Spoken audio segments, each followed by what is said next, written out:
Hey guys, so it is week 2 of this new little series that I'm doing for fun called Lessons from Last Week. And if you missed last week, the idea behind it is I've found and read about and heard and witnessed for myself that it typically takes us at least a week, sometimes sooner, sometimes longer, to kind of process through the shit that comes at us in life and actually like pull the lessons out. So I've been reflecting back on the week before and looking at some awesome stuff that I've either been up against or have learned from, and I'm coming to you to go, hey, here's what I came up with and here's how you can do it too so you can benefit. So the thing that I want to share about today is like the trick or the idea behind, and honestly, if I can like simplify this, hey Sam, if I can simplify this, hey Diane, it's really behind motivation, right? Motivation, we always kind of think about as like that thing that keeps us going, the thing that gets us towards our goals. And honestly, it's such a total myth, which you've maybe heard that before. But the mentality and the idea that I came across last week, I'm going to share a really quick story and then tie in how to actually apply this in your own life and with your own goals. And then I've got like a little surprise fun thing at the end. So stick with me as we go. But the story that I wanted to share, hey Scott, the story that I wanted to share actually was during an Orange Theory fitness class last week. So if anybody's done it before, comment below, share how it was for you. I'm really curious what other people thought. So this is the first time I'd ever done it. It was a totally new experience. Obviously, I work out all the time, but I never worked out in like that specific style. So if you don't know what Orange Theory is, you might be living under a rock, but go Google it, check it out. It's literally just it's like a group fitness workout class, high intensity. It's like an hour long. It's kind of like a combination of like group fitness and kind of like individualized coaching. And they have like a person that's there kind of checking in with you as you go, but then you're in this like big group all doing the same workout together, which totally speaks to me. If you're anybody who likes kind of team stuff or to be around other people, it might be something for you. So anyway, I'm in this class, and this class, like I said, is intense. So the one we did, and I believe this is kind of common part for the course, how they do everything. But it starts out with you're doing like either cardio and you're on like a treadmill or a rower, or you're in like the weightlifting section and you're doing this like circuit that they're walking you through, right?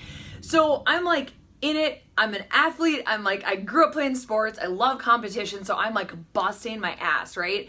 And as I'm going through the workout, I kind of noticed this girl next to me. There's a couple of us who had never done the class before, and they kind of group you together so that I think the teacher can easily help you out and ask questions and give you that like one-on-one attention as you're diving in.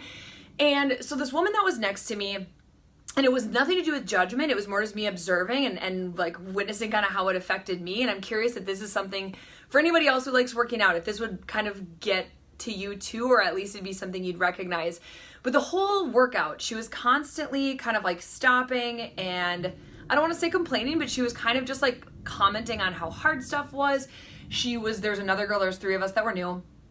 Or she was kind of looking around for someone to give her like the permission to take a break.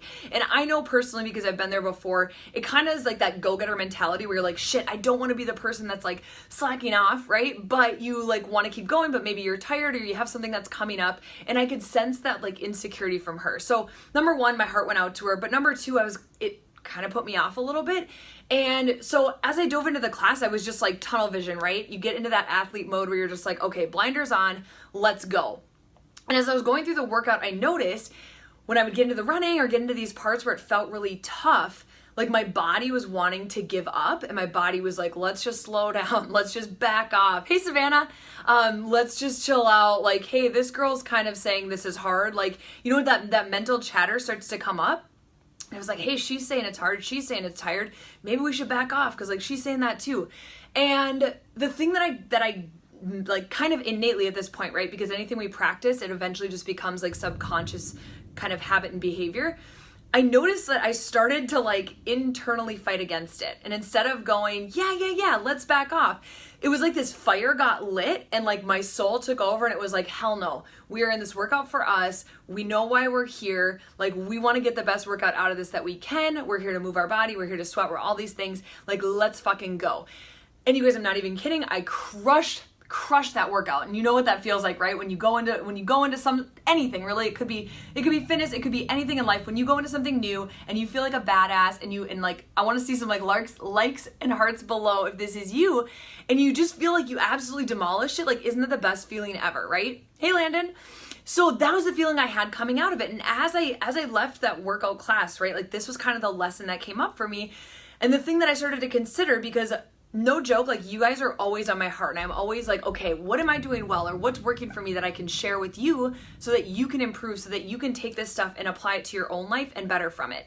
And I was like, what did I do? Like, what clicked for me that all of a sudden I was like, I threw the guns on, I was like sprinting like a maniac, I'm pushing myself, I was so tired, my body, my legs were just done, but I kept going despite that, right?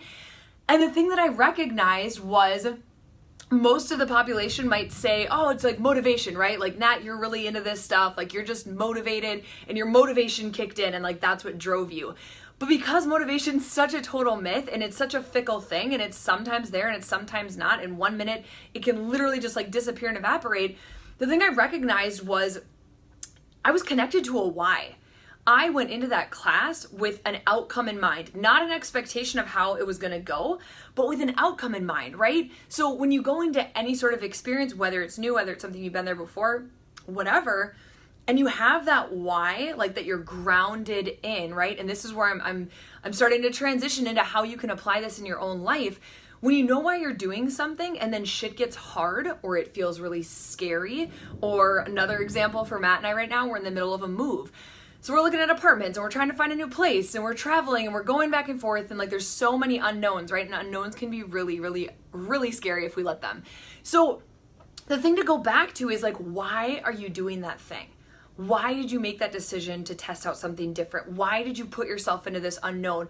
Why are you, why is this circumstance coming to you, and why, like, what do you want to get out of it, right? So when we have that clarity, when we have that outcome in mind of like, here's what we want to get. So for me in this class, right, my goal going into that was, hey, Alicia, my goal going into that was, I wanted to sweat my ass off. I wanted to get a good workout in, which to me, a good workout is just like my heart rate got up, I got tested, like there was some sort of challenge in it, and I feel like better on the other side, right? Like there's something that I kind of accomplished or gained, right?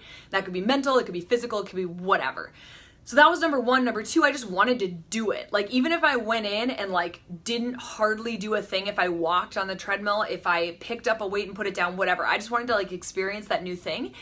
And then I wanted to like, and this wasn't something I realized until I got into it, but like I wanted to give to the people that were in there. I wanted to like cheer other people on. I wanted to like not just be like in my own head with it, but like to actually like recognize and kind of like be involved and be connected with the group that I was a part of, right? And so honestly, like kind of going back to the story at the beginning, the girl that was next to me, and I initially kind of felt that trigger of like, oh my God, stop being so negative. I started cheering her on throughout the workout, and like she was like, oh my God, you're doing so good, which obviously that stuff fuels you too, right? But like I started cheering her on, which eventually started to like build me up too. So the cool thing, and the thing that I'm kind of getting around to with all of this, the biggest lesson out of going into an experience where stuff feels hard, right? I was challenged mentally, I was challenged physically, it was something brand new, there was a lot of unknowns. The thing that got me through and not only allowed me to accomplish it and finish it, but to do it to the best of my ability and to keep going, was having that solid why going in and having that to reach for, so that when I was starting to get tired, when my legs felt like jello, when this girl's chatter was like getting in my head, I was able to let all of that go and just go, why am I here? Why am I doing this? And that's what I want to share for you guys. Like, whatever kind of goals or things that you're, hey Brianna, things that you're working towards in life, chime in, like share below in the comments. What's a goal you have right now? It could be something so tiny and small just in your day today. It could be something massive in your life that you want to accomplish by the end of the year. It could be anything. But think about that goal, and I want you to take it a step further, and instead of just going, here's something I kind of sort of want to do, or doing something a lot of us do when we're afraid, right? Which is totally normal, and there's nothing wrong with it, but it can totally hold us back when we look towards those external factors, right? We look towards hope magically coming to us. Has anybody ever, raise your hand, ever said, I hope I do this thing. I hope I work out more consistently. I hope I start eating better. I hope I get some meal prep done for next week. Whatever. I hope I hit this like body weight goal, whatever. We've all been there. But like throwing that hope in there is basically saying you're giving up your power to some magical hope, right? Which is like, what does that even mean? Or we look to those externals of someone else recognizing us, or someone else cheering us on, or someone else checking in on us, or whatever those things are. And the thing about external anything is we can't control it. We can't control somebody else. We can't control hope lifting us up. We can't control having motivation magically glitter onto us, right? But what we can control is all the inner shit. We can control our internal drive. We can control knowing what that why is. We can control reaching for it and grabbing onto that why. Hey, Catherine, grabbing onto that why when we feel stuck, or when we feel afraid, or when we feel like, I don't know if I can keep going. And that why is what's going to keep us going and get us through, so we actually accomplish that goal, or do the thing and feel good about it and hit that outcome, rather than always talking about, I hope I do this, or maybe if someone else does this thing, then I'll do it too. So I want to hear from you guys. Was this helpful? Did this speak to you? Is this something you already do? Are you already super why driven? Hey, Melanie. Or is this a totally new concept to you? If this is totally new, I'd love to hear if you found this to be helpful, if this is something you're going to test out. And then the last little surprise that I have, because after I connected with this and this like insight washed over me last week, I was like, I want to help people do this. Like, I know for me, like when I first was getting more committed and consistent with my self-care and my nutrition and how I take care of my body, hey Mary, and everything, right? This was something that was so huge for me. It was connecting into, Nat, why are you doing this? And what do you want to accomplish? And I know at the beginning, it was really tough for me. Not to say it's gonna be tough for everybody, but it was tough getting honest. It was tough knowing what questions to ask myself. I had a lot of kind of struggles, and I want to help make this process easier for you, so you can not only do this with the goals that you're working towards, but start to have it be a practice so it can get to that point like it is for me. And which, again, not that I'm perfect, but it's just become so like habitual, and it's like just like it's a subconscious thing now, that I just do it without even thinking about it. And so what I'm doing is I'm putting together a little, like a mini course that'll be online. It'll walk you through how to do this kind of thing. It'll help you connect with, again, what do you want to accomplish? Why does this stuff matter? And walk you through those steps to make it really simple. And so if this is something that speaks to you and you're like, yes, that would be so helpful, Nat, like hook me up, I want you to drop your email below. I'll hang on to that, and as soon as it's ready, I'll connect you with it. It's going to be totally free. It's something for you guys. Like I said, this has been such a game changer in my life, and I want to be able to help you guys with it too. So drop your email below if that speaks to you, or if you have any questions, throw them in the comments, shoot me a message, get in touch with me, because I'd love to elaborate on any of this, especially if you feel like it'd be helpful for you. So that is my lesson from last week. When you are working towards something that is very important to you, that matters, that you're excited and passionate about, make sure you have a strong ass why going in, and understand what the outcome you're working to achieve is. What do you want at the end of this thing? Why are you doing it? And I promise you that will keep you on fire to keep going, to show up, and to finish that thing so you can celebrate the hell out of it at the end. All right? Okay, have an awesome Friday, you guys. I can't wait to hear from you. I'm so excited to put this stuff together and just help you keep getting after it in your life even more. So I love you lots. I'll see you guys later.